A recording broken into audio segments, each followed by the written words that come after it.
This is where strength begins and courage takes over. Timing, precision, moments that define us.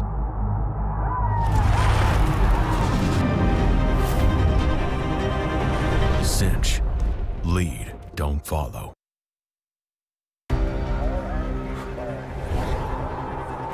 This is where strength begins and courage takes over. Timing, precision, moments that define us.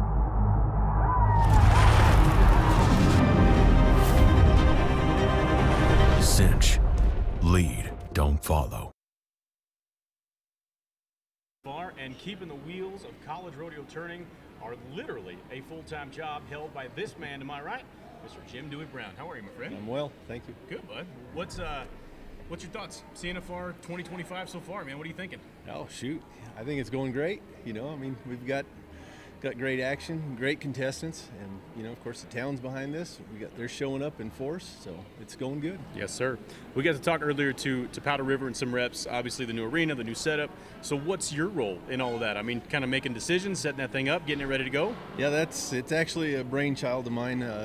Starting back, I think it was like two years ago, we did the new logo for CNFR, and that was the beginning of it. Basically creating our own identity. Our own brand, and get away from the norm, basically. So we got some new chutes thanks to Powder River, new gates, new panels, and we put up the black wrap. So. Beyond just what people see in the arena, I mean, just talk about what it's like to put on an event this scope and this size. Not only just this week moving stuff in, but over all year what you have to do. Well, yeah, we've got a great committee, local committee here, and they work tirelessly. We start back in September, and they get things rolling locally. And of course, I'm out there pounding the streets for sponsorships and all the like, and make sure everybody's got their ducks in a row and get our stock lined up, and I like get the contracts. All right, man. I got to ask you the big commissioner question. I know there's been some rumblings. There's some talk about what's happening in the southwestern region. So, give us the layout, man. Well, so as of, this afternoon, the southwest region, following tomorrow night after the award ceremony, the southwest region will no longer exist. That region has been split into two. Even-sized regions, and one is called the Caprock, and one is called the Lone Star region. Okay. Well, we're looking for exciting things there. There it is. Another exciting thing that we've got on the docket right now is collegerodeotv.com, where this show is streaming. But from what I understand, you got a lot of things planned for that website and that kind of deal so far. So tell us a little bit about it. Yeah, like this show being on here, this is our soft launch. We're just kind of testing the waters. Obviously, you go and subscribe. You can see some archive footage. Future plans is to get all of our regional rodeos that do televise and that do those kind of things. We put those on this program so mom and dad can watch from home, grandma and grandpa, and even just the regular rodeo fan. They can get on collegerodeotv.com and watch the action. Well, that's a good place to be then. That's going to be awesome. Well, thank you for joining us. Thank you. You bet. So rodeo in and of itself is inherently an individual sport, but college rodeo really gives some of these students a chance to go be around legendary athletes of the rodeo world. They can work with them and get mentored by them. We caught up earlier today with one of the great men that I know from the College of Southern Idaho, the assistant coach and multiple-time NFR qualifier, Mr. Kelly Wardell. My rodeo career took a lot of gravel roads and rough spots, and it really gives me great pleasure to try and show those kids a shorter route and maybe cut some of those corners that I never saw. Kids are kids, and they'll listen to you as much as they want to, but you hope you have an impact on them. You always wonder if you've affected them the way you want, and I can't even remember what year it is, maybe one of the first years I was coaching, one of the young men that was on the team asked me if I would marry him. And I was like, oh, Cody, his name is Cody Lamb. I said, man, I don't know how to do that. I can't do that. He said, no, I looked it up online. I got you covered. Okay. So that was my first wedding. And since then, I've married 7 of the kids that were on our team. And, you know, it's a great honor to me to have one of those guys ask me to do that, because, I mean, I guess you had an impact on their life as men, not just as athletes. But I've always felt like I never thought I was that great a coach. It was kind of a lead by example type of deal. And I grew up, my rodeo career, you had to be a tough guy. And that's I teach the exercise class, and character in this sport, that's what brings everybody to this sport. That's the humbleness, the strength, the work ethic, and I think that's what started with this sport and what has made we do. And that's part of our recruiting deal, is just trying to find good kids that have some work ethic. And you know, in this day and age, and it isn't the kids, it's parenting's different, society has changed so much that, you know, we're trying to hold together what's made this sport so great. And those kids we're finding those kids. The biggest thing is find a school that fits. You know, of course I want lots of kids to come, but those students have to love where they're at, or they're not going to excel. And it doesn't matter what school you go to. I want them to go to college to learn the rodeo, because there's a few guys that can go right from high school to the PRCA, but that list is very, very short. And I've seen lots and lots of kids think, oh, I'm not going to go to college, and just break out and go to pro rodeos and get broke, and then pretty soon they're just working for a living.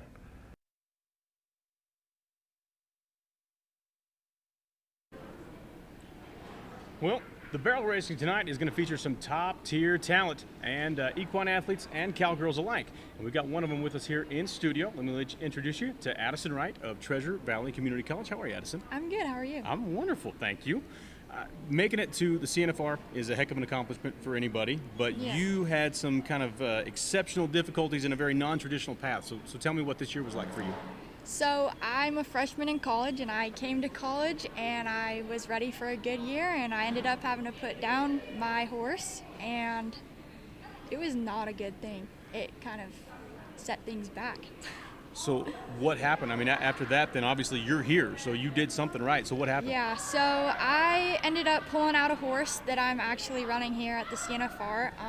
She's 11. I retired her for 2 years, and I wasn't expecting to pull her back out, but I had to. I didn't have a choice, so I got her out, and I don't know, the Lord must have spoke to her or something, because she decided she wanted to do it again, and I didn't get any points in the fall, and now I'm here, so it was pretty good. Okay, so I'm all about giving God credit. Okay, we need to, but you also happen to come from a family of exceptional horsewomen.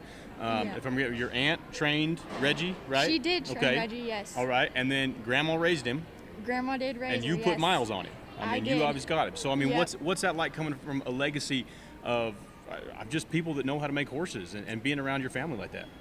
The horse that passed away, I actually trained. I owned him for 8 years. We raised him, and you put a lot of work into them. And so every time I get to run one of those horses that I trained or we raised or whatever, it's more of an accomplishment than it would be to buy from somebody else. So just being here, it doesn't matter if all goes wrong, just being here is something I'm really grateful for. After you missed them first 4 rodeos, what did you think your odds were of being here in the spring? I knew I had to go and win at least first or second at every single rodeo I went to, and I did, except for like 1 rodeo, I think. So I knew I had to get my horse figured out and get her health right and just keep on going. No, you got it. Yeah. Good work. Yeah, What would you say to anybody that's kind of facing that same kind of adversity that you faced? What advice would you give them?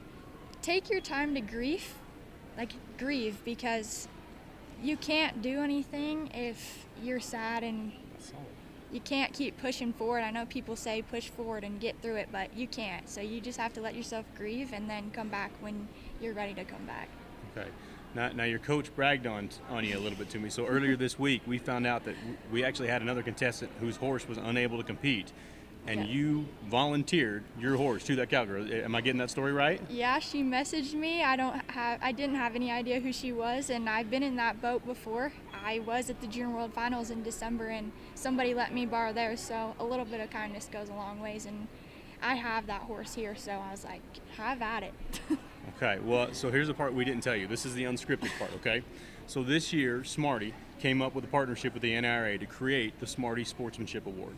And because of what you've done outside the arena, because of the way you handle your business and the kindness that you portrayed, you were actually voted as the first ever recipient of the Smarty Sportsmanship Award, along with Cooper Philippeka Gillette.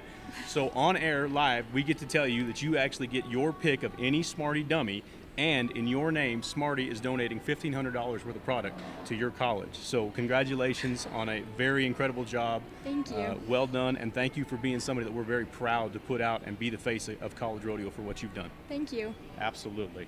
Folks, it's just incredible. Some of the stories that you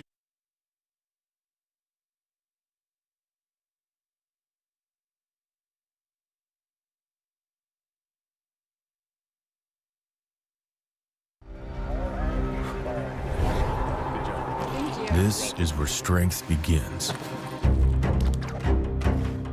and courage takes over. Timing, precision, moments that define us.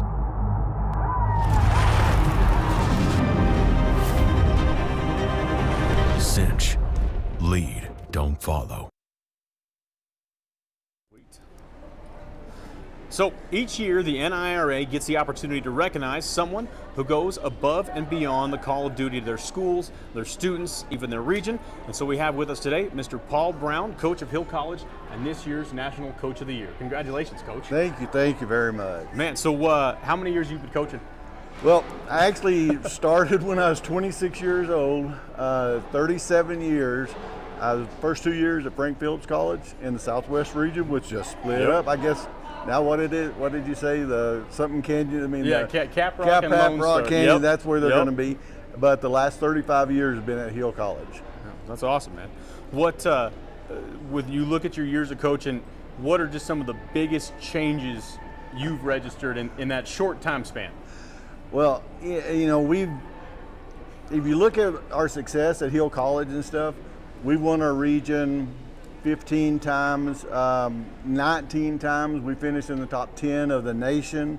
I've had 40 individuals go on to the NFR with 144 appearances. I mean, we've been blessed just out of the world with the competitors that we've had. I heard a rumor that you have now, after last year, that you have notched a national champion, not only as a team, but you've notched a national championship in every individual event. Is that right? Well, not every event. Oh, okay, all right. We've had 11 national champions and 10 reserve national champions. That's still a pretty good showing. Yeah. When you have gone about your coaching career and you bring the students into your school, what's the main thing that you hope they bring from their time at your college or getting to be around you in that leadership? Well, you know, like every coach, you're trying to get your best athletes in there. And so in college is the craziest thing ever because, you know, we have them. I had Matt Austin, when he won a national championship for me, went on and won the world that year. Yep. So you have them at that level, and you have people that, you know, barely can swing a rope, and they're coming to your school. So what we're trying to do, besides the academic side of it, which is by far most important, that's why it's college rodeo, because of the academics, is try to prepare them. You know, are you going to go professional? You're going to, you know, be the backyard team roper. Whatever you're going to do, we want to improve you. We want you to improve and give you that opportunity while you're at our school. That's awesome. 37 years, your call. Man, there's not a lot of people that do any job anymore for 37 years. So, man, what's your secret to staying energetic and motivated and passionate about it and keep doing it at this high level? Well, you know, there's a saying that says if you find out what you love and what you want to do, and you'll never work a day in your life. And I tell people I've never worked a day in my life. You know, the coaching is, everybody says I have the dream job, and I am not going to argue that. It is the dream job. You think you go to work and you get to bond with your students. You get to go out there. Now you open a lot of chute gates and all that, but man, that's just life, and that's just fun stuff. There's no work involved in that. What's one of your just pick? Give me top one, top two memories of your years of coaching. A standout moment, whether here at Casper or anywhere. I've been blessed that I've actually got to coach all 4 of my kids. That's a special concept in there. You know, and through the national champions, and I tell people, I said, I have students, not the ones that are real successful. Everybody knows those. But you know, those that have gone on to be bankers and mayors, and there's 3 administrators in our county that are my former rodeo athletes. And so, I mean, just the camaraderie, they still talk to me, I still talk to them. And you know, you build a lifetime bond with those athletes through there. What, if you look at somebody that's getting into coaching maybe in their first couple of years now, what's your best advice to them, knowing what you've accomplished and seeing what you've seen? You know, just be honest with your athletes.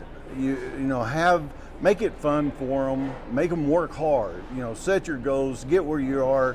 You know, because this is tough. I mean, when I look at it, there's over 100 coaches out there that I think are a lot better than me, and so you know they're out there just working their butt off for all this stuff.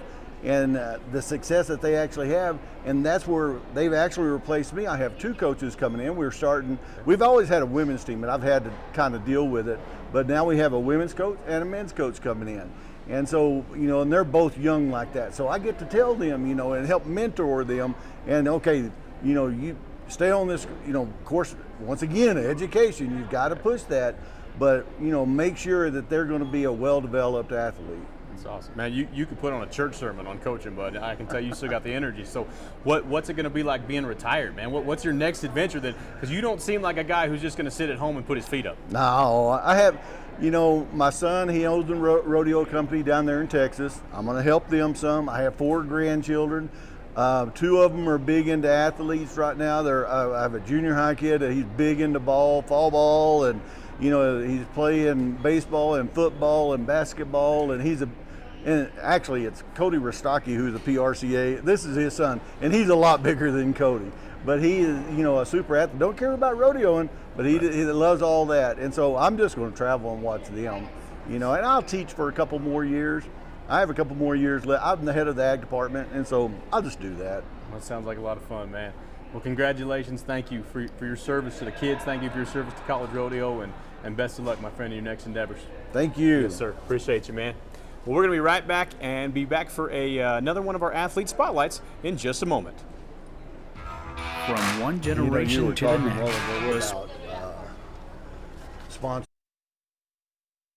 Spirit of rodeo is passed down.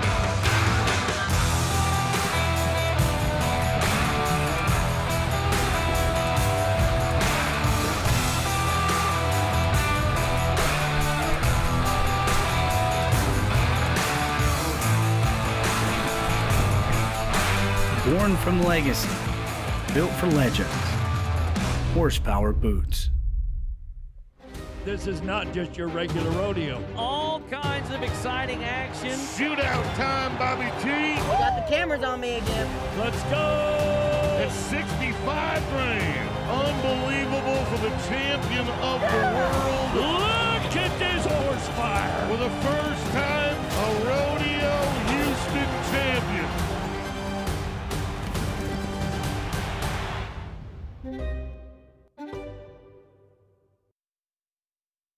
On CNFR tonight for another one of our student athlete features, and I am joined by Mr. Will Collier, who is right now leading the steer wrestling average on 3 head going into tonight's performance. Will, how are you, man? Good. Thank you for having me. Hey, man. The only question I care about, what's it like having Will Loomis as a coach? Oh, man, it's great. It really is. Just the mental wisdom he gives you and the opportunity to practice, and it's just unbeatable. And we'll see just That how dude's got a lot loud of we energy. can get I got on to play this with Thursday. him on the softball game. Does he have that much energy when he's coaching? Yeah, every single day. Yeah, it's great. He brings it. What's the best single piece of advice he's given you so far this year? It's simple. Do your job. It's just do your job. He said he probably says it most to me, it's easy to beat yourself going out to these, big shows and rodeos and everything else. Just go and do your job. Just make it simple. And he does that, so I'm sure it's Absolutely. probably real easy to be at practice with him and going out every day. Yes, sir. How many Bulldogs you got on your team? We have about 7. So what's Bulldog in practice look like for you guys? I mean, take us through just a normal workout every day. What's your guys' routine? We usually come out, help all the ropers, let the ropers get done. Get them out of your way. Yeah, get them out of the way. Okay, good. Then we'll Bulldog. We'll start off running, 4 or 5 pins off a horse, and then come back, bring them back, and run them on the ground for a good while, just until we get enough. Then we can also come back. Smarty has hooked us up, and we have steer saver, horse saver. Yep, slide it. Do all that whenever we want. Whenever we want. But then we practice about 3 times a week, 2 to 3 times a week. That's awesome, man. Yes, Well, sir. it's obviously paying off for you. You're having some success here. Yes, sir. What are you riding for horsepower, and who's hazing for you this week? I got my horse I've been riding since my junior year in high school. The horse I trained, started him as a 3-year-old. The horse I had died that I was riding at the time. And then my hazer is Dane Hass this year. Okay. He's done a great job, outstanding. I met him about a month ago. I usually have my one of my friends, Hank Burgess. He hazes for me throughout the regular season, but he couldn't make it this year, so I called Dane, and he's picked up really nice. Where's he going to school at? He goes to Sam Houston. Sam Houston? Yes, Oh, sir. yeah, he was in our region last year. I should have known. Dane, I apologize. I should have remembered you, buddy. Man, how does this rodeo compare to your regular season rodeos? I don't really. Just the atmosphere and the energy and the pressure. It don't really compare. Yeah. What stood out to you so far this year? It's hard to say. There's a lot, really. It's been a great year. I come here last year, and it was good. But this year, really, just the whole deal. Just I've been having fun, and it's just really made the experience a lot more enjoyable. Good, man. What after Saturday night? What's your plans? You going rodeo on, or where you headed? Yeah, I'm gonna go home, take a break for a week, and then I'm going back rodeoing. Perfect. Man, hitting the road Yes, sir. hard. A Yes, lot sir. of miles. Yes, sir. Just right. Absolutely. Well, hey, man, drive safe. Good luck, and congratulations on the success so far, and continued success as well. Good Yes, luck sir. Saturday night. Thank you very much. Appreciate it. You betcha, man. Appreciate it. Well, folks, that is the end of our interviews. That wraps it up for tonight's edition of CNFR Tonight, streaming live on collegerodeotv.com. Now, tomorrow in Casper is a busy day, beginning with the Special Olympics Rodeo right on the arena floor at 9 a.m. and the Cinch Style Show at 11:30 at the Ramcota Hotel. And tickets for that can still be purchased at the door for this long-time NIRA Foundation fundraiser. And a special edition of Cowboy Church is also going to be held tomorrow at the Central Wyoming Fairgrounds at 2 p.m. and all are welcome. We're just 30 minutes away from the final performance of the third go-around of the College National Finals Rodeo, and if you can't be here in person, you can follow the action live on the ESPN app and get up-to-date results at collegerodeo.com. But if you're here in beautiful Casper, Wyoming, we'll see you in the Ford Wyoming Center, where we crack the gates at 7 o'clock each night. Enjoy the performance, and be sure to follow College Rodeo on Facebook and Instagram for the most current updates. We'll see y'all back here tomorrow for Championship Saturday and more behind-the-scenes stories, athlete spotlights, and all things College Rodeo. Good night. Let's rodeo. This is CNFR Tonight.